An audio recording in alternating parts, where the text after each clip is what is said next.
It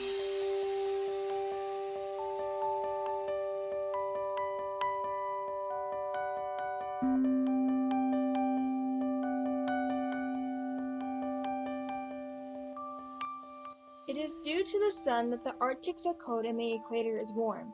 When the sun hits ice, it is reflected back, but because ice is melting, more heat is being absorbed instead, which is making it melt faster.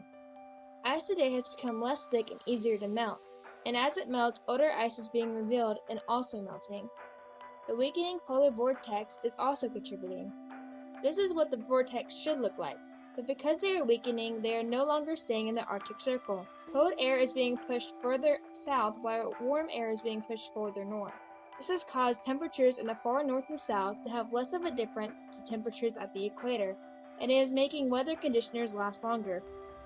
Because the Earth is warming, water is rising because water expands with heat. That is also making ice melt, which is also adding to the rise of water. The melting ice is making dark patches to appear in the ocean, and that makes the water less reflected, leading to warmer air temperatures and irregular ocean currents. The obvious reason ice is melting is human activity. With the Industrial Revolution came high levels of carbon dioxide and other greenhouse gases, all of which has caused the ozone layer to weaken and allow more heat and harmful rays through. With the rise in temperatures, wildfires are popping up more frequently.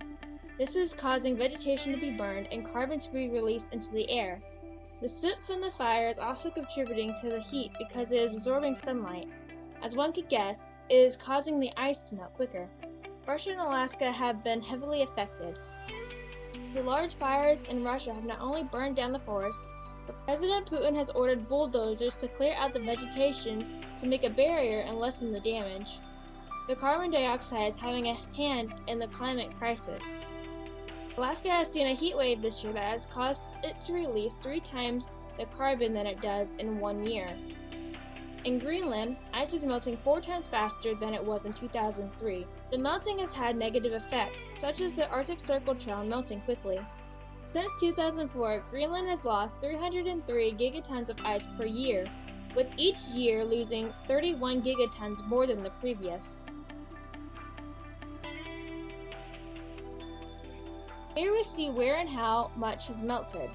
90% of Greenland's surface has started melting at least once, and this year Greenland has lost 250 billion tons of its mass because of melting ice running off. Finally, Antarctica has lost 118 gigatons per year, with the number increasing 28 gigatons per year since 2004.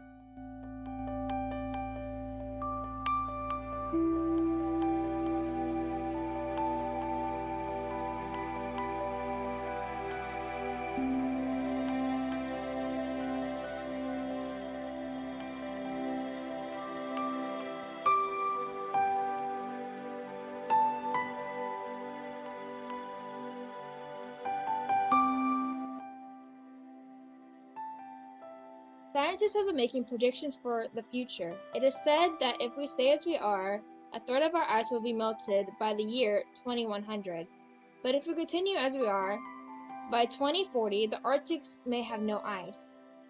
Scientists also say that with Greenland melting, sea levels will rise up to 13 inches in a decade and at least 39 inches by 2100.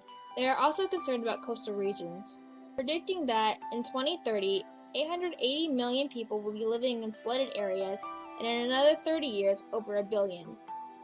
So what can we do? First, we should research more. There is another side of the effects. How are the melting ice caps affecting animals? What about people? Next, you should be environmentally good. Recycle. Ride a bike or walk instead of driving. Be mindful and aware of your actions. How much are you driving? How much energy are you using? Are you turning off lights? How much water are you using? Lastly, be involved. Spread the talk about the subject. Share facts.